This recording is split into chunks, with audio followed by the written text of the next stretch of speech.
Bonjour à tous et merci de nous retrouver dans l'émission À Découvert. Aujourd'hui, cette émission a pour thématique l'emploi. Et pour vous parler de l'emploi, qui de mieux que d'avoir avec nous France Travail, dont son directeur territorial Lyon, qui est Yves Hutin. Bonjour, monsieur Hutin. Bonjour, Miguel. Je peux vous appeler par votre prénom? Bien entendu, avec ça sera Yves alors. Merci d'avoir accepté notre invitation. Aujourd'hui, un focus justement sur l'emploi dans Lyon en 2025. Deux thématiques, même voire plusieurs, parce que beaucoup de choses, on en a discuté en off tout à l'heure. Il y a plein de choses que vous proposez en ce moment, mais je vous propose de démarrer justement par l'emploi. L'emploi, donc vous, en tous les cas, le département de Lyon et nos entreprises comptent recruter en 2025 dans le 89. Pas mal d'offres d'emploi sont mises à disposition. Oui, bien sûr. Alors, c'est ce que nous enseigne l'enquête Besoin main-d'œuvre, qui est une enquête réalisée par France Travail depuis une vingtaine d'années et qui permet de solliciter les employeurs du département, donc un peu plus de 1400, qui reçoivent un questionnaire et qui peuvent donc anticiper, en tout anonymat évidemment, leur intention d'embauche pour l'année à venir. Donc ça permet à France Travail deux choses, à la fois d'identifier les besoins de recrutement des entreprises et d'en informer nos publics demandeurs d'emploi, mais ça permet également d'anticiper les achats de formation, parce qu'on sait que parfois sur des niveaux de qualification un peu importants dans l'industrie, le bâtiment, le commerce, on a besoin aussi d'anticiper les phénomènes de recrutement en proposant une formation qualifiante, professionnalisante à nos publics. Absolument. Alors des schémas, donc vous avez découpé les secteurs, Sens, Joigny, Auxerre et Avallon. Donc on voit sur ce schéma-là, par exemple, que sur le Sénonais, 2520 postes vont être à pourvoir, 24% d'offres sont à pourvoir. Dans quel domaine? Alors effectivement, c'est un peu plus de 10 000 intentions d'embauche qui sont exprimées aujourd'hui à l'échelle de Lyon. Alors avec un poids relatif d'Auxerre et de Sens évidemment un peu plus important, de l'ordre de 50% aujourd'hui de l'activité économique sur ces deux territoires. Mais plus largement, on va trouver aussi des intentions d'embauche dans l'ensemble des bassins, que ce soit Tonnerre, que ce soit Avallon, ou des secteurs un peu plus excentrés, parce qu'également, en ruralité, on recrute. Alors pour répondre très précisément à votre question... Oui, je voulais fonctionner par secteur, mais allez, je vous en prie. Pour le Sénonais, évidemment, Sénonais demeure un bassin industriel, donc on va retrouver d'une manière assez récurrente les besoins de recrutement sur les postes d'usineurs, de chaudronniers, de soudeurs, par exemple.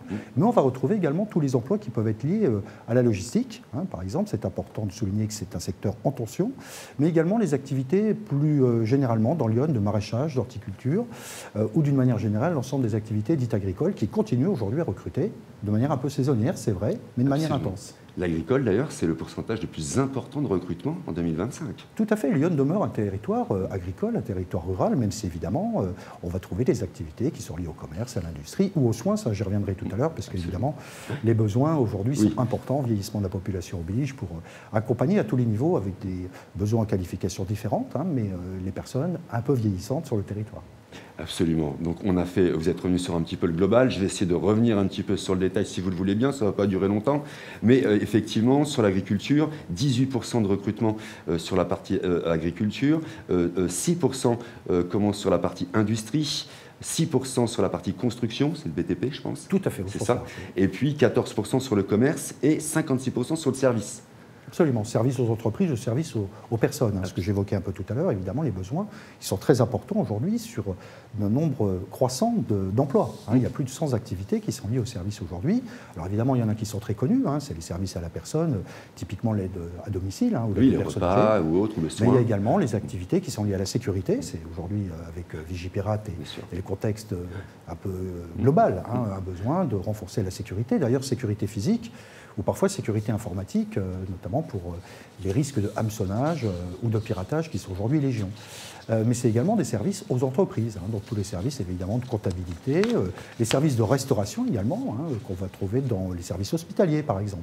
Donc la palette est extrêmement large et aujourd'hui c'est vrai que Lyon est un département qui a fait sa mutation, où on est sorti d'une logique d'industrie lourde pour entrer dans une logique de service. Nous avons par exemple des centres d'appel téléphoniques qui sont aujourd'hui employeurs de manière intense dans le département de Lyon. Alors, on l'a vu, ça c'est le global. Comment, maintenant qu'on connaît les chiffres, maintenant qu'on sait les secteurs qui sont en tension, ou les besoins je dirais les plus importants, comment France Travail va fonctionner, avec quel relais, avec quel partenaire? Oui, alors c'est important effectivement qu'au-delà du constat qui est opéré, encore une fois 10 600 intentions d'embauche qui sont exprimées, c'est des opportunités de retour à l'emploi pour les publics qui sont aujourd'hui à la recherche d'une activité. Lyon compte un peu plus de 22 000 demandeurs d'emploi. C'est vrai que c'est toujours beaucoup trop par rapport aux personnes qui sont confrontées à ces situations. Le chômage est toujours une difficulté. Pour autant, ce sont des taux de chômage qui sont historiquement bas, 7,1% aujourd'hui. Pour être un peu ancien dans ce département, j'ai connu sur le Jovinien, il y quelques années, au début des années 90, des taux de chômage à 18%. Donc prenons conscience qu'aujourd'hui, le capital humain disponible est en quantité assez réduite au regard des besoins de recrutement des entreprises. Donc évidemment, il s'agit à la fois de faire connaître les besoins de recrutement de ces secteurs d'activité aux usagers et à tous les usagers. Aujourd'hui, on sort un peu d'une logique uniquement liée au diplôme, au titre à la qualification. Mais c'est vrai que depuis quelques années, ça change. Ça change. Et les compétences comportementales sont souvent, de la part des entreprises, plus recherchées que les compétences techniques. Les entreprises n'ont pas attendu France Travail pour former leurs collaborateurs. En revanche, quelqu'un qui arrive à l'heure, quelqu'un qui est motivé pour travailler en équipe, quelqu'un qui sait respecter des règles et des consignes de sécurité, ce sont des compétences parfois que les personnes ne pensent pas mettre en avant, mais qui sont souvent très importantes dans l'esprit de l'entrepreneur. Donc, premier élément, faire connaître ces métiers, leurs spécificités. Évidemment, proposer aux demandeurs d'emploi ou aux chercheurs d'emploi des formations adaptées. Nous travaillons avec le Conseil régional, notamment, sur des achats de formation, alors qui peuvent être dans Lyon ou qui peuvent être sur des niveaux de qualification plus précis, extra-départementales. Et on va bien sûr accompagner la mobilité, l'hébergement, la restauration des personnes qui vont suivre ces formations. Premier levier. Deuxième levier, évidemment, proposer aux entreprises, à travers notamment les conseillers dominantes entreprises. Aujourd'hui, France Travail a un label, France Travail Pro, qui permet à la fois de proposer évidemment des profils adaptés aux besoins de recrutement des entreprises, mais également d'adapter ces compétences avec des mesures d'allègement financier pour les entreprises, préparation opérationnelle à l'emploi par exemple, ou de proposer des méthodes alternatives de recrutement. J'y reviendrai peut-être tout à l'heure, le stage vers l'emploi par exemple, qui est une manière de casser les codes et de permettre au fond une histoire d'homme avec un grand H entre un entrepreneur qui veut recruter et quelqu'un qui propose son énergie. Troisième dimension, évidemment, c'est aussi d'éviter le départ de ce département, de ce beau département de Lyon, des personnes qui sont aujourd'hui en recherche d'emploi, parce que l'illusion que l'Île-de-France ou d'autres régions seraient plus attractives et qu'on aurait peu ou pas d'opportunités d'emploi dans Lyon. Un chiffre, Miguel, pour donner l'illustration de ce que j'évoque, quand on va autour d'une personne, et quel que soit son lieu de résidence, tracer un cercle de 5 km autour d'elle, on va trouver dans ce rayon de 5 km au moins 2 ou 3 offres de travail disponibles, dans l'agriculture, dans le commerce, dans l'artisanat. Donc nous avons dans Lyon encore cette chance d'avoir un vivier de recrutement important. Alors, c'est très bien que vous faites ça. Je pense, là, vous avez dit pour éviter justement qu'ils partent ou aspirés par d'autres territoires. Même principe pour les entreprises. Comment vous allez faire pour attirer les entreprises ici pour pas qu'elles partent ou pour en faire venir des nouvelles? Alors ça, c'est un élément fondamental d'attractivité du territoire, évidemment, et France Travail n'agit pas seul.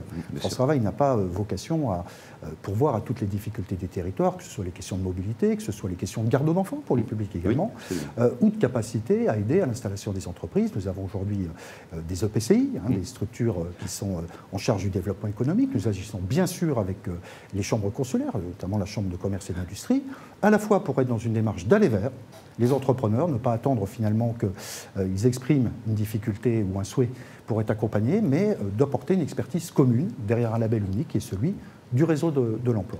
Et puis enfin, de valoriser les atouts du territoire. Nous avons une desserte autoroutière extrêmement riche. D'ailleurs, beaucoup d'entreprises dans le Sénonais viennent s'installer avec la plateforme logistique parce qu'on est à la fois au carrefour de l'Île-de-France, mais avec un foncier qui reste malgré tout disponible, une accessibilité vers Rhône-Alpes, vers le sud de la France, qui est très facilitée. Est-ce que je peux vous lancer sur l'axe justement des personnes en situation de handicap? Cap Emploi, par exemple, vous travaillez beaucoup avec eux aussi également. Alors, Cap Emploi, depuis plusieurs années, effectivement, on a mis en place ce qu'on appelle le lieu unique d'accueil, c'est-à-dire la capacité pour une personne en situation de handicap, qu'elle soit déclarée ou pas d'ailleurs, parce que souvent, ça relève d'un choix personnel de l'individu de se déclarer en situation de handicap, et nous n'avons pas de jugement, c'est important, auprès des individus. Malgré tout, on leur propose, avec ce lieu unique d'accès, d'avoir à la fois le contact avec un conseiller France Travail, qui va intervenir plutôt sur le champ du projet professionnel, de la définition des voies et des moyens pour retourner à l'emploi, et d'un conseiller de Cap Emploi qui, lui, va agir sur les phénomènes de compensation, de rétablissement du handicap, qui sont évidemment importants dans la recherche d'emploi. Et puis de permettre aussi avec les entreprises de démythifier le handicap. Retenons un chiffre, c'est que 95% du handicap est invisible. Alors c'est vrai que dans nos schémas collectifs, on voit beaucoup les pictogrammes avec des personnes en fauteuil roulant ou la personne non-voyante avec un chien. C'est 2% des handicaps aujourd'hui. Alors évidemment qu'ils doivent être pris en compte et accompagnés, ça c'est évident, mais la majeure partie du handicap aujourd'hui ne contraint pas la recherche d'emploi par l'aménagement du poste de travail. Et puis combien même ce soit nécessaire, évidemment, il y a des aides, il y a des dispositifs, une expertise qui va être déployée par plusieurs partenaires pour libérer quelque part l'entreprise de toutes ces formalités ou de l'impression que ça va complètement perturber la chaîne de valeur. Il n'y a rien de plus faux, le handicap évidemment, c'est la diversité et c'est l'occasion aussi peut-être de recruter d'une manière un peu différente des profils qui sont mus par l'envie. On parle beaucoup d'envie, de motivation. Eh bien, les personnes en situation de handicap, peut-être de par aussi l'expérience de vie qui est la leur, sont souvent bien plus motivées pour décrocher un emploi que ne peut l'être parfois une personne valide. Merci beaucoup d'avoir répondu à cette question-là. Ça bouge, ça continue en tous les cas de bouger à France Travail avec la deuxième étape, le deuxième focus sur le festival unique. Donc on a vu un petit peu comment la première partie, on arrive aujourd'hui, on fait du face-à-face, mais on ne le fait pas de n'importe quelle manière. Et ce festival, dont la télé de Lyon a eu l'occasion de participer, moi j'appelle ça des face-à-face, mais ce festival unique est quelque chose d'extraordinaire. Je pense au Stade vers l'emploi, qui est une nouvelle façon de mettre les chefs d'entreprise ou les directeurs ou les responsables RH en face de demandeurs ou de chercheurs d'emploi d'une manière très originale. Oui, effectivement, aujourd'hui, c'est vrai que les processus de recrutement sont souvent basés sur le titre, le diplôme, la qualification, et laissent peu de place finalement aux publics qui en sont un peu dépourvus. Soit parce que trop jeunes, de par un cursus scolaire qui n'est peut-être pas finalisé, soit au contraire perçus comme trop âgés. 57% des Français considèrent que l'égalité des chances est théorique. Donc l'idée, c'est précisément de casser les codes, à travers deux exemples que je peux citer. C'est évidemment le Stade vers l'emploi, qui va permettre, à travers la construction d'un esprit d'équipe autour d'un challenge sportif, de permettre une rencontre différente des codes habituels du recrutement, avec un monsieur derrière son bureau et quelqu'un qui vient exposer en quoi il est l'homme ou la femme de la situation, mais bien se challenger, je parlais tout à l'heure des vertus de l'esprit d'équipe, autour d'un défi commun, sans forcément de code vestimentaire adapté, et puis au fond, quand les masques tombent à l'issue de l'épreuve sportive, d'être déjà dans une relation humaine. Je crois que le recrutement demeure, quoi qu'il en soit, profondément une histoire d'homme avec un grand âge ou de femme, une relation humaine. Donc le fait d'avoir challengé ensemble un défi, le fait peut-être d'avoir un peu transpiré autour de l'envie de gagner, va permettre finalement de libérer la parole et de recruter peut-être d'une manière un peu différente qu'on l'aurait fait dans un cadre plus traditionnel. Donc c'est vrai que ce sont des opérations aujourd'hui que France Travail met en place avec le club Les Entreprises s'engagent, avec les CCI, j'en parlais tout à l'heure, mais aussi avec d'autres partenaires comme le conseil départemental, puisque l'idée également de permettre au public, notamment bénéficiaires du RSA ou de Revenu Solidarité Active, les missions locales également, les missions locales, les jeunes, les travailleurs en situation de handicap, pour que chacun, je parlais d'égalité des chances, puisse finalement faire preuve de ses valeurs humaines. Valeurs de coopération, travail en équipe, de respect des consignes, je l'évoquais tout à l'heure.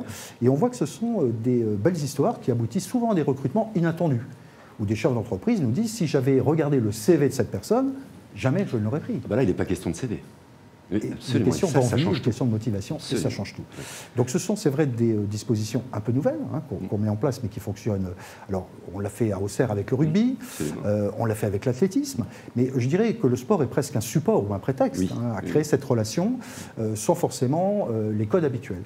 Et puis la deuxième chose, c'est que ça produit effectivement des recrutements plus qualitatifs, parce qu'on se rend compte que d'abord la diversité des recrutements qui sont opérés, c'est le premier élément, et surtout de la pérennité dans l'emploi. Ce sont des relations qui, en général, s'inscrivent dans la durée. Absolument. Donc, unique à Sens, ça sera le 15 mai. C'est l'entrepreneuriat. On commence par celui-ci au féminin. Qu'est-ce qui va se passer le 15 mai? Oui. Alors, quand je parlais d'égalité des chances tout à l'heure, c'est évidemment sur la diversité des publics, quelle que soit par ailleurs son origine, supposée ou réelle, ou les logiques de genre. Il y a effectivement aujourd'hui, on le sait, des métiers qui restent genrés, soit dans la représentation, des métiers scientifiques plutôt réservés aux hommes, des métiers du care, en bon français, du soin, qui seraient plutôt réservés aux femmes. En réalité, on doit casser ces codes parce que c'est se priver de 50% de la compétence en restant dans une logique genrée.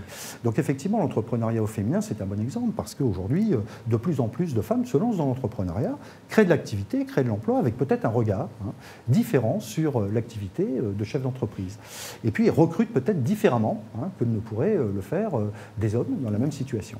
La deuxième chose, c'est évidemment, puisqu'on parle du festival unique, de souligner une initiative de l'agence de Sens qui est l'adhésion au dispositif Angela. Angela, absolument. Dispositif novateur, puisque l'agence France Travail de Sens est la première agence de France à avoir initié cette démarche, qui permet donc à une personne qui malheureusement ça défraie souvent l'actualité, qui est en situation de harcèlement, qui est suivi dans la rue, qui est victime en tout cas d'une forme d'attitude, bien sûr, de pouvoir se présenter dans l'agence France Travail avec une formation préalable du collectif, et donc à travers ce mot de passe, où est Angela, où je souhaiterais rencontrer Angela, d'envoyer ce signal qu'elle peut et qu'elle doit être mise en protection le temps que les forces de l'ordre soient prévenues ou que l'agresseur potentiel s'éloigne. Je vous arrête là, ça se traduit comment? C'est-à-dire, je constate moi qu'effectivement une femme, par exemple, dans la rue, est victime d'un harcèlement. J'interviens pas, je fonce à l'agence. Alors l'idée, c'est que ce soit plutôt la victime, que ce soit plutôt la personne qui est soumise à ce harcèlement, qui puisse se mettre en protection. Très bien. Parce que c'est vrai que c'est souvent quelque chose qui peut être un peu anxiogène quand vous marchez dans la rue, de ne pas savoir forcément comment vous protéger. Bien sûr. Appeler la police, oui, ça nécessite un certain temps, on n'a pas toujours le réflexe. Et le fait de pouvoir se présenter, aujourd'hui, Angela est un réseau très très large, soutenu par évidemment la communauté de communes du Grand Sénonais, mais par l'ensemble des acteurs institutionnels, sous-préfets évidemment, et acteurs institutionnels, pour permettre ces lieux refuges, où on va pouvoir se présenter, être immédiatement, sans questionnement préalable, mis en sécurité et quelque part protégé du risque d'agression. Pourquoi France Travail a adopté et rentré dans ce processus-là? Alors c'est une belle histoire, Miguel, et puis je crois que ça illustre bien l'engagement sociétal de nos collaborateurs, de nos conseillers, qui d'une part voient parfois les signaux faibles, une sorte de violence qui peut être faite au public, qu'il soit féminin ou masculin d'ailleurs, mais en tout cas qui a souhaité pouvoir s'engager dans cette initiative pour offrir ce lieu refuge, parce que c'est vrai que régulièrement on fait 100 000 visites par an. Les agressions sont extrêmement marginales, mais parfois il peut en exister où on peut percevoir une forme d'inquiétude chez certains de nos usagers. Donc l'idée est de pouvoir proposer ce lieu refuge, évidemment, au-delà des personnes qui sont inscrites chez France Travail, à l'ensemble des personnes qui se sentiraient à un moment en situation de harcèlement ou de difficulté.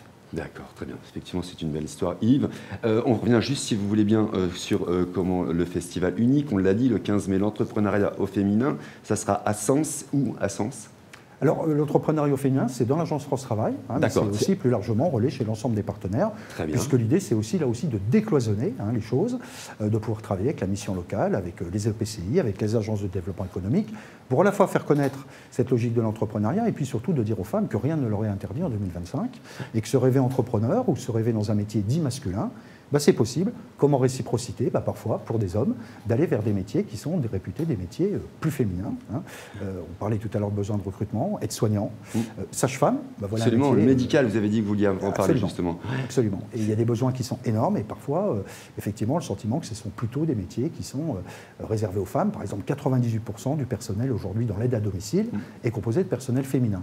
Bien peut-être qu'aussi, et beaucoup d'entreprises commencent à prendre le relais, on peut travailler en équipe, on peut travailler sous forme de brigade, et peut-être que pendant qu'effectivement on fait la toilette de la personne âgée, en même temps, on peut changer une ampoule électrique, on peut passer un coup de téléphone pour une formalité, et donc peut-être interagir dans le cadre du maintien à domicile d'une manière plus humaine que simplement le soin ou la toilette, ou le portage des repas, avec les personnes âgées qui, je crois, souhaitent ardemment rester à leur domicile le plus longtemps possible. France Travail vous permet justement de vous rencontrer de différentes manières, avec d'ailleurs des partenaires, comme on l'a cité, l'émission locale, vous l'avez dit aussi, Cap Emploi et autres, voilà, différentes manières, comme le festival, comme on l'a dit, unique.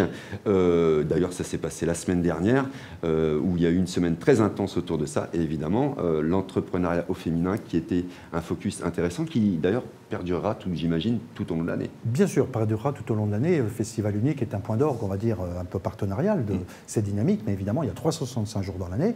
Et d'ailleurs, j'en profite, Miguel, pour rappeler à vos téléspectateurs que la saison va commencer, que les offres d'emploi aujourd'hui dans l'hôtellerie-restauration, comme serveurs, comme animateurs saisonniers, sont disponibles aujourd'hui et qu'il y a dans Lyon, au moment où on parle, plus de 1000 offres d'emploi qui sont immédiatement accessibles en proximité. Et on peut commencer aussi déjà à se rapprocher aussi de vos services pour, vous en avez parlé tout à l'heure pour la partie viticole, pour les futures vendanges qui vont avoir lieu août, septembre. C'est dès maintenant que ça recrute aussi. C'est dès maintenant que ça recrute et qu'il faut se préparer. On sait qu'il y a eu des moments où c'était compliqué de recruter et c'est maintenant qu'il faut s'y rapprocher. Absolument. Merci beaucoup Yves Hutin. On se reverra parce que c'est intéressant de toute l'année au quotidien de parler de l'emploi. En tous les cas, vous l'avez compris, plus de 10 000 offres aujourd'hui, plus les offres saisonniers qui viennent justement d'être mis en ligne. Il n'y a pas si longtemps que ça. On se reverra très prochainement, j'espère. Ça serait bien qu'à la rentrée, on refasse un petit focus après les grandes vacances. Voilà, pour ceux qui ont la chance d'avoir des vacances, en l'occurrence. Merci à vous.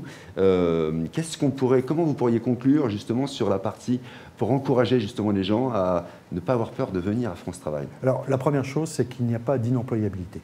Que quel que soit son âge, quelle que soit son expérience, on trouvera une offre d'emploi qui correspond à ses souhaits, y compris dans une logique de reconversion. Donc, ne nous censurons pas, proposons des profils adaptés aux entreprises et permettons à chacun surtout de retrouver sa dignité avec le travail. Merci beaucoup Yves Hutin, directeur territorial de France Travail Gun. On se retrouve pour une prochaine émission de la découverte très bientôt et j'espère un nouveau focus avec vous, France Travail. Avec plaisir, Miguel. Eh bien, très bien. Merci à vous.